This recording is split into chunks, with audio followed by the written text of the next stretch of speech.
Bismillah ar-Rahman ar-Rahim. This is Heather Mehdi, and this is Voice of Free Pakistan, the voice of Free Pakistan for outside Pakistanis living inside and outside Pakistan. And this program is in English, where I'm hoping that every week, once a week on Fridays, I will have the pleasure of interviewing a renowned person, somebody like Murtaza Hussain, who's our guest today from the Intercept. Assalamu alaikum, Murtaza, and welcome to the program. Welcome, son. Thank you for having me. Thank you. For those who don't know, and I'm sure most Pakistanis would know, Murtaza Hussain. Murtaza Hussain is a senior correspondent with the Intercept, and along with Ryan Grimm, Murtaza Hussain and Ryan Grimm have really exploded the lack of information that was not available to viewers and readers, especially in the English language in North America, through their wonderful program, through their wonderful newspaper called The Intercept. So, Murtaza, I really appreciate thanking you again for joining us. Murtaza, you tweeted in a very interesting tweet several weeks ago, and in which you mentioned about the Magnitsky. You quoted actually. Well, let me just play that so people know. This was Represent Khanna, and this is what he said, and then you could tweet it, and we'll talk about that. Breaking news. Asim Munir, Pakistan's military ruler, is now targeting American families of pro-democracy activists. We all know that the election in Pakistan was rigged. Imran Khan is still in jail. The United States needs to sanction Asim Munir and any military leaders in Pakistan who are targeting Americans. So, Murtaza, this was the first time that we've seen such a public condemnation of the Pakistani military regime and Asim Munir by a representative of the American Congress. And Representative Khanna just said that and was posted on Just Foreign Policy. And then you go on to say that the Magnitsky Act sanctions on Pakistani military and others seem both legally warranted and inevitable. And that's the word, that the operating phrase, the word inevitable. Pakistani corruption is very much dependent on Western countries acting as offshore havens for the assets of corrupt elites, and this would be a step that terrifies them. Why did you say that, Murtaza? Well, I think Representative Khanna's remarks were indicative of the general trend in the United States in view of U.S.-Pakistan relations. And I would say that there's a difference between military to military relations and general political activism and the views of civilian politicians in the United States. Presently, the Pakistani diaspora is very alienated from Pakistan because of what's going on there at the moment in terms of the crackdowns on speech and politics. And, inevitably, Imran Khan is extremely popular politician among Pakistanis in Pakistan and in the diaspora, the most popular by far, according to polls. So this crackdown is obviously going to antagonize people. And now we're seeing that crackdown manifest in greater political lobbying and activism by Pakistanis in America to get consequences on leaders in Pakistan for what's taking place there at the moment. Pakistani Americans, very wealthy, relatively, politically sophisticated and connected. They're capable of making this sort of lobbying effective. And we're seeing them asking their representatives now to condemn what's going on in Pakistan, not just condemn, but to take concrete steps. Magnitsky Act sanctions, they're type of sanctions which are used to target individuals alleged to have been involved in human rights abuses in various countries. And the purpose is to ban them from the United States and certain other EU and Western countries, but also seize their assets. And of course, this was first passed in regards to the torture and killing of a Russian pro-democracy activist, Sergei Magnitsky, but since expanded to target a broad range of people from around the world. And, for Rol Khanna to say specifically by name, Asim Munir should be someone targeted, very significant escalation. And I think that certainly for the legal threshold, if you look what's happening in Pakistan, it's a very strong case to be made that he or others may be subject to the law being enforced. But the enforcement is ultimately a political choice. And I think that the trajectory is heading there in America, given how polarized and enraged, I would say, a lot of people in the Pakistani diaspora are. They will push very strongly for these kind of measures be taken, and that'd be very damaging to Mr. Munir and others in Pakistan who were targeted. But to just help us understand, were Magnitsky sanctions be imposed on people like Asim Munir and his other generals and other civilian politicians, police people, etc., who've committed these crimes against humanity and crimes against people? How does it happen? What takes place? Well, it could be happen as an executive decision. They could be delegated that way, so it could be through that. It could be put forward as an act by Congress members and voted upon. There are many different ways it could be imposed. I think executive action is the easiest way for it to happen. But the impact would be very damaging if it happened because, as I mentioned online previously, Pakistani elites have a lot of wealth stored in the West. They travel to the West a lot. They see their own world as being Western in a way. They don't see Russia or China, really as the places that they store wealth or send their kids for education, things like that. I think it's related to the history of colonialism in South Asia. They see the Anglosphere countries as being their countries, quote unquote. So, that would sever them from that. That would be cut them off from that entirely. And, the Pakistani military, it was sort of a remnant of the British Raj institutionally in a way. It was part of the British Raj army, and it was sort of split off from that when partition happened, but has very deep links with the West for that reason. So for those kind of sanctions to happen in Pakistan, that would be extremely detrimental. It would be extremely, I could imagine it would unnerve Pakistani leaders a lot. And I think it's inevitable it's going to happen, or something like that is going to happen, because they keep escalating within Pakistan and not finding a compromise or an off-ramp. And that leads to people here who are free to do so, and they have free speech and things like that. They can't be suppressed, to escalate their activism against certain Pakistani leaders, calling for sanctions and things like that on individuals, not on the whole country. So I think that for that reason, it's a pretty strong likelihood this will happen. And Representative Khana, I could say there's quite a few Congress people who support what he said. They could probably lobby effectively for that.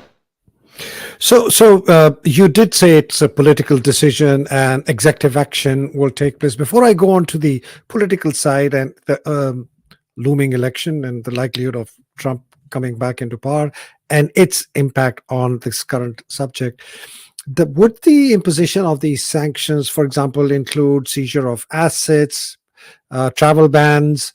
Would it also go to the extent of holding them indicting them criminally for crimes against humanity if they are caught, prosecuting them, punishing them? Would it go to that extent, do you think? I lost your voice. It's complicated because, theoretically, it doesn't really provide for that directly. But, if there are these significant allegations, it creates a great impetus for domestic courts.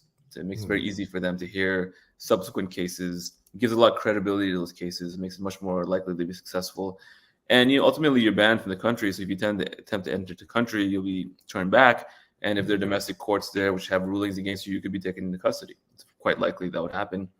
So I would see it as a first step in potential civil and criminal litigation in countries like the UK or the US or Canada against these individuals. And like I said, it's very surprising that the Pakistani military keeps escalating against Imran Khan and his supporters, because I don't know what information they have or what sort of deliberation process they're going through, but they seem very isolated, because most of the Pakistani population, and I would even say a lot of the military personnel, seems to be against what they're doing. Maybe they support Imran Khan, maybe not, but they certainly don't like the crackdown on his party. They think it's damaging the institution and so forth. So, for them to keep escalating, to threaten his life and to, keep him in jail on these very politicized charges, it's only increasing the momentum for something like this to happen. It's not going to end well. Obviously the military hung Zulfikar Ali Bhutto many decades ago, but at that time they were able to rectify their relationship with the US because there was still the issue of the Cold War. But today, the U.S. does not need Pakistan for anything like that. There's no indispensable need for Pakistan. There could be, not in the way there was at that time. So if they think that they could kill Imran Khan or do something to harm him, and then they'll still be able to get back to where they were thereafter. I think it's very unlikely, and it's even less likely because the Pakistani population is going to be against them so strongly at this juncture, including the diaspora. So I think it's a very, very dangerous situation. I hope that the military could find a way to compromise with PTI and compromise with Khan and have somehow this cool off the situation, so to speak. But whether that takes place still remains to be seen. So, just rounding off this final thing, they are clearly in a different space, which you and I and all those observers are not. Is it because the American military high command, which is CENTCOM really, and Corella and all these people, are fully behind Asim and advising the State Department, saying these are the only people we need to on our side. We don't need the people of Pakistan, and let's just stick to it. Asim will sort it out, and this is what's driving them, saying that we don't care about anybody as long as the American military is behind us and the State Department is behind us. We really don't need to reconsider options. Yeah, I think so. Like I said, it's a colonial institution in a way. It's a remnant of the British Raj. So they take their direction very, very strongly from what people in London or Washington think. Not that they listen to them all the time, but they certainly take their opinions very seriously. And maybe even as seriously or more seriously than those of the Pakistani people. So, for that reason, I would say that, yes, they're probably calculating that the U.S. is behind them. That's all that matters. And the U.S. government likes to work with the Pakistani military. And the same way it like to work with the Turkish military and still likes to work with the Egyptian military. Right. Because when you deal with the military, you can avoid dealing with the population. And you can have one person, one dictator or so forth that you can just deal with. And I think that they have that with the General Munir now. That's how they view the situation, at least. So, I'm sure that's what they're calculating, but I think it's a very dangerous miscalculation. And the way it is inflaming the Pakistani diaspora in America and in the UK is very dangerous because, that could really cause a rift among Pakistanis. And within Pakistan, of course, the cessation of Bangladesh was precipitated by a military crackdown on a popular political movement. If they would enact that again, I'm not sure if there'll be secession, but there could be breakdowns of order, civil war, mass migration out of the country, things like that. The country could stop functioning. So I don't know why they keep going ahead with it. I think that it's a struggle for power. It's very personal between General Munir and Imran Khan, but they are playing with fire, so to speak, in terms of playing with fire. And do you think that the nuclear assets and the China economic juggernaut also colors the American decision to keep supporting the army? I would say that the nuclear issue makes America incentivized to have some ties with Pakistan. I don't think that they would ever cut off Pakistan the way that they have a bad relationship with, let's say, Iran, for instance. But they could scale back their cooperation a lot. They could scale back a lot. They could make it impossible for Pakistani military leaders to come here. Because if you keep in mind, America is not a monolith. America is not a military dictatorship in the sense that the military calls all the shots. They can't control what people in Congress are saying. They can't control what people, the constituents of people in Congress are asking for. It's a very divided system. That's kind of the basis of the system, is a division of powers. So, even if the military likes the Pakistani military, the U.S. military likes the Pakistani military, and the State Department likes dealing with the Pakistani military, if Congress is completely radicalized against the military, there's only so much they can do. They can't override that and allow Asim Munir to come to the country, or they can't unfreeze his assets. They can't do anything like that. So for that reason, you have to take people's democratic sentiments into account. And I think in Pakistan, they've succeeded in crushing the democratic sentiments of the Pakistani people, but they can't crush the democratic sentiments of the Pakistani diaspora because they live in countries where they can't touch them.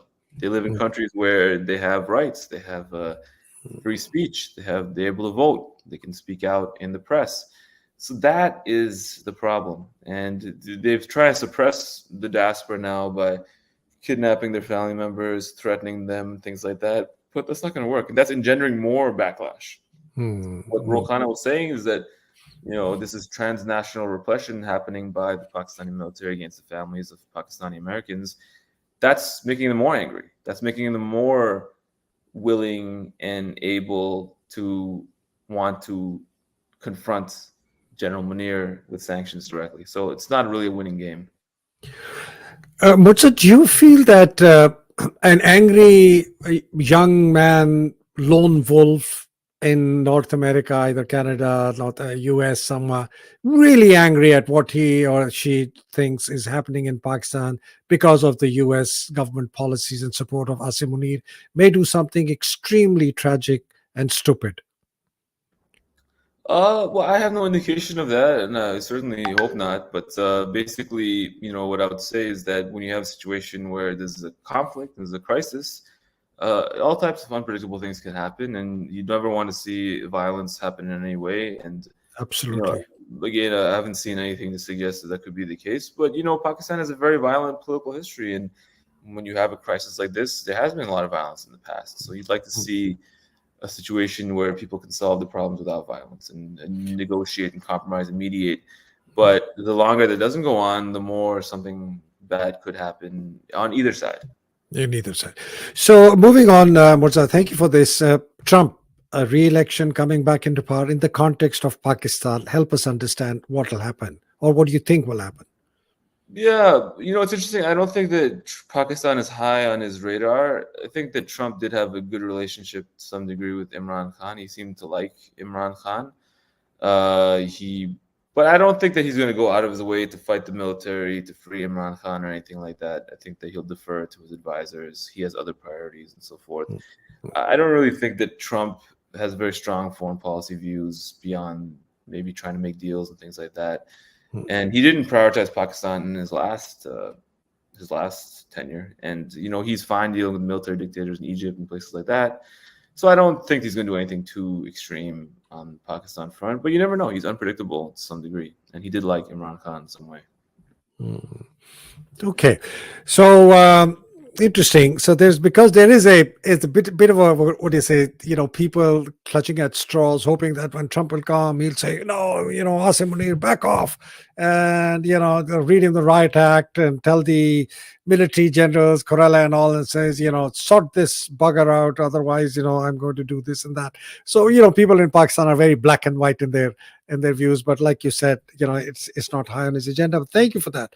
Moving on to the last portion, and we were just going to spend a little bit of time on Gaza and Palestine. And you and Ryan co-authored an article. Oh, no, it was yours. Sorry, on May 20th. That really caught my attention.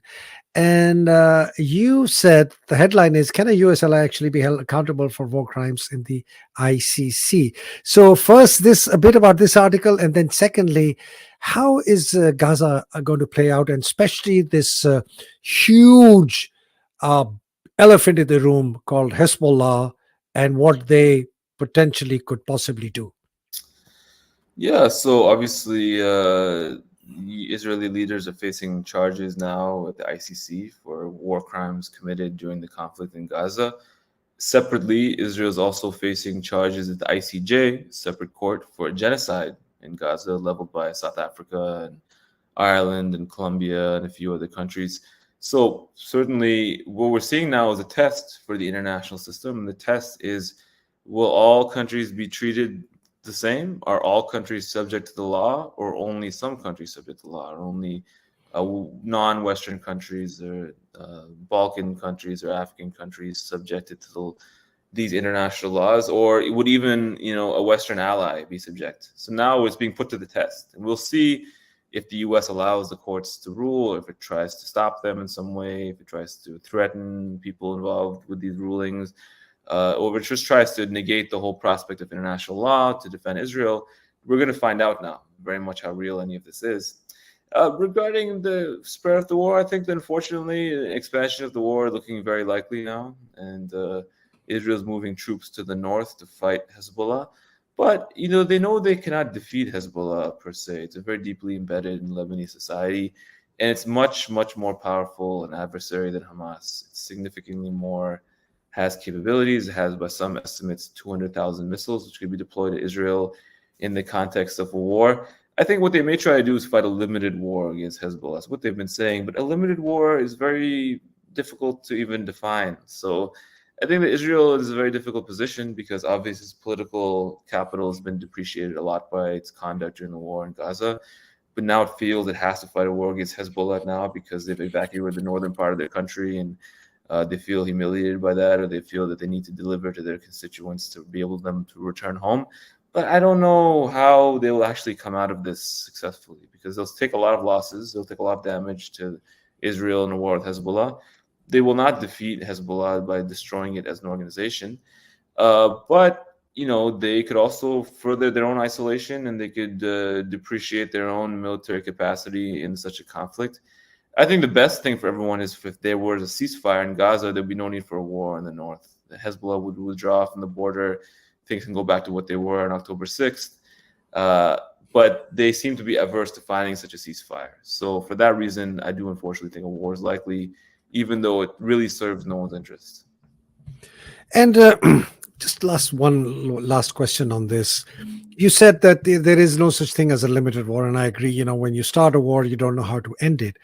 Hezbollah has been showcasing and flexing their muscles. They've taken pictures of the port of Haifa, very high level or close pictures of the landscape.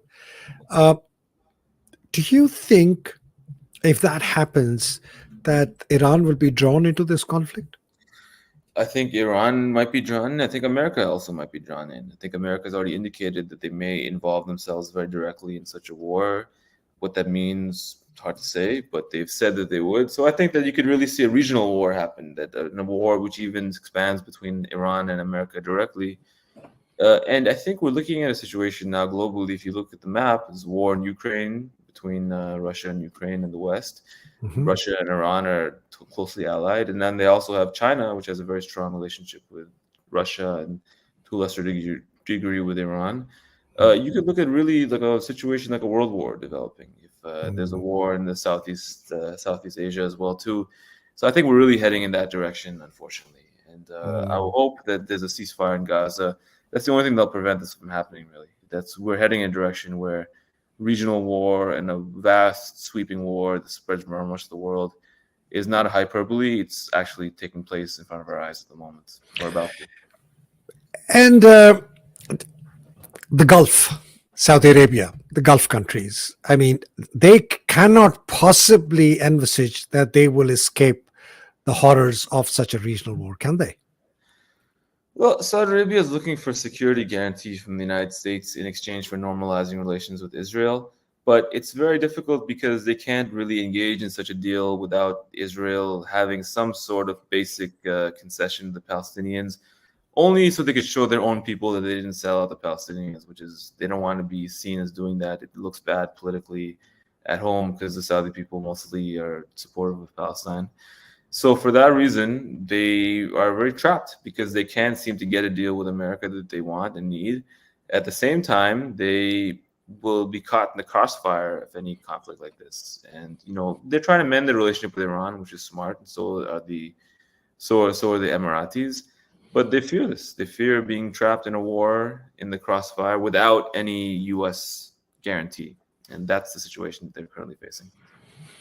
So dire projections for the region, possibility of a regional, possibility of a global war, possibility of Saudi Arabia, the Gulf being engulfed, Pakistan as well, possibility of Magnitsky, sanctions against Asim Munir.